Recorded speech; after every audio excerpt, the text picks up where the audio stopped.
Hello everyone, my self Anand Mohan Yadav. Welcome to Anand Yadav Pathshala. तो आज हम लोग जानेंगे कि ह्यूमैनिटी आप लेते हैं तो आपका करियर ऑप्शन क्या है 11th-12th के बाद। तो ये सारी चीज़ों को आज डिस्कस करेंगे। तो सबसे पहले जो समाज में ऐसा है कि जो आर्ट्स लेता है या ह्यूमैनिटी लेते हैं तो वो यूपीएससी का एग्ज़ाम दें। यूपीएससी का एग्ज़ाम सारे लोग दे सकते हैं, माने आप किसी भी स्ट्रीम से हैं तो आप यूपीएससी का एग्ज़ाम दे सकते हैं। लेकिन कैसा आर्ट्स वाले ही क्यों ज़्यादा जाते हैं, तो ऐसा कोई बात नहीं है। सारे जो स्ट्रीम सिलेक्शन, मतलब जो 3 स्ट्रीम सिलेक्शन होते हैं उसमें से किसी भी स्ट्रीम के आप हैं तो आप यूपीएससी का एग्ज़ाम दे सकते हैं। और यूपीएससी भी में बहुत सारे एग्ज़ाम होते हैं, जैसे कि यूपीएससी जो होता है इसमें से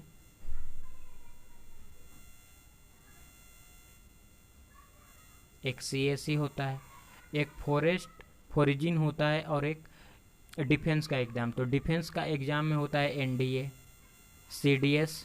तो एनडीए को तो आप नहीं दे सकते, किस लिए एनडीए का एग्ज़ाम नहीं दे सकते, क्योंकि यहाँ पे एनडीए का जो एग्ज़ाम होता है इसमें आपका साइंस बैकग्राउंड से होता है। तो आप साइंस बैकग्राउंड से तो है नहीं, इसलिए आप एनडीए का एग्ज़ाम नहीं दे सकते हैं। आप सीडीएस का एग्ज़ाम दे सकते हैं डिफेंस में। और डिफेंस का एग्ज़ाम और हैं जो हम जान लेते हैं कि डिफेंस का एग्ज़ाम है। जैसे डिफेंस का एग्ज़ाम में आप जो टेक्निकल एग्ज़ाम होता है, मतलब टेक्निकल जो उसमें होते हैं, जो टेक्निकल कुछ काम करने वाले होते हैं, जैसे नेवी में, तो एनडीए में, तो वहाँ पे आप नहीं जा सकते हैं। सीडीएस आप दे सकते हैं। इंडियन आर्मी कोई भी दे सकता, कोई कहने का मतलब किसी भी स्ट्रीम से यहाँ हैं आप तो इंडियन आर्मी आप दे सकते हैं।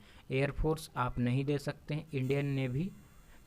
और जो डिफेंस एग्ज़ाम होता है AFCAT, ये ह्यूमैनिटी स्टूडेंट दे सकते हैं। बेस्ट ऑप्शन फॉर सरकारी एग्ज़ाम। और सरकारी एग्ज़ाम जैसे होते हैं रेलवे, SSC, ये सब सारे चीज़ों, तो हम पहले ये सब सारी चीज़ों के बारे में जान लेते हैं कि SSC, रेलवे, CGL। तो यहाँ पे आपको क्या प्रॉफिट होगा आप ह्यूमैनिटी अगर अडोप्ट करते हैं। तो ह्यूमैनिटी अगर आप अडोप्ट करते हैं तो ये होगा कि जो एक जीएस का पोर्शन होता है, हिस्ट्री, इकोनॉमिक्स और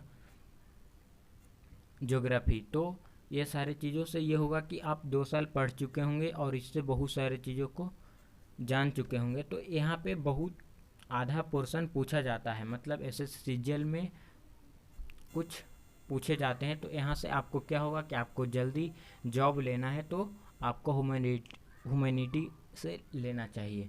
और भी जैसे कुछ प्रोफेशनल कोर्स हैं, जैसे होटल मैनेजमेंट भी आप दे सकते हैं, मीडिया और फोटोग्राफी, ये सारी चीज़ों को।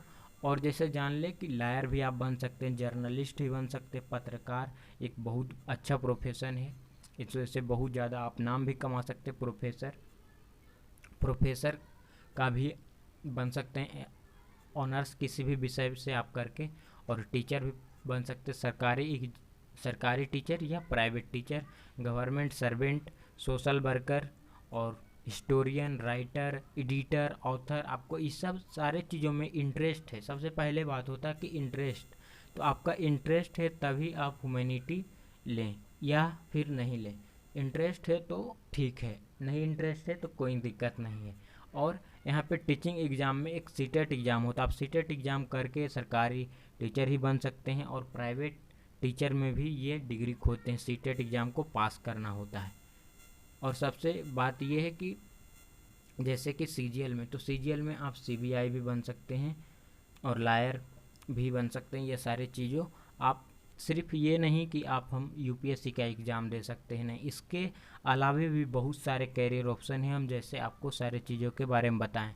अगर आप यूपीएससी ही सिर्फ देना चाहते हैं, आपका सीधा फोकस यूपीएससी पे रहे तो फिर भी ठीक है। और यूपीएससी का एग्ज़ाम तो सारे स्ट्रीम के लोग दे सकते हैं, मतलब जैसे साइंस बैकग्राउंड से हैं वो भी, और जो साइंस बैकग्राउंड से नहीं है वो भी, जैसे आर्ट्स या कॉमर्स से हैं वो भी दे सकते हैं ग्रेजुएशन के बाद। तो इसके लिए जो आर्ट्स लेते हैं इनको क्या फ़ायदा होता है, आर्ट्स लेते हैं तो ये होता है कि आप 2 साल 11th-12th में जो सोशल साइंस को स्टडी करते हैं, इससे आपको इंडिया के बारे में बहुत सारी चीज़ों को जानने के लिए मिल जाता है। जैसे आधा चीज़ आप पढ़ लेते हैं, तो ये सारी चीज़ों पूछा जाता है यूपीएससी में। इसलिए आप लोगों को, आप अगर लेना चाहते हैं तो ह्यूमैनिटी को अडॉप्ट कर सकते हैं। और ऐसे भी देखें कि बहुत सारे कैरियर ऑप्शन हैं, आपको अगर ह्यूमैनिटी में क्या है इंटरेस्ट है तो आप ज़रूर लें। और यहाँ पे आपको the Indian constitution at work का वीडियो लेक्चर बन रहा है और इसी चैनल पे आनंद यादव पाठशाला पे आपको कुछ ही दिनों के बाद प्रीमियम कराया जाएगा, तो आप वहाँ पे ज़रूर जुड़ें। तो इसके साथ आपको ये सारे चीज़ों जानकारी के लिए थैंक यू।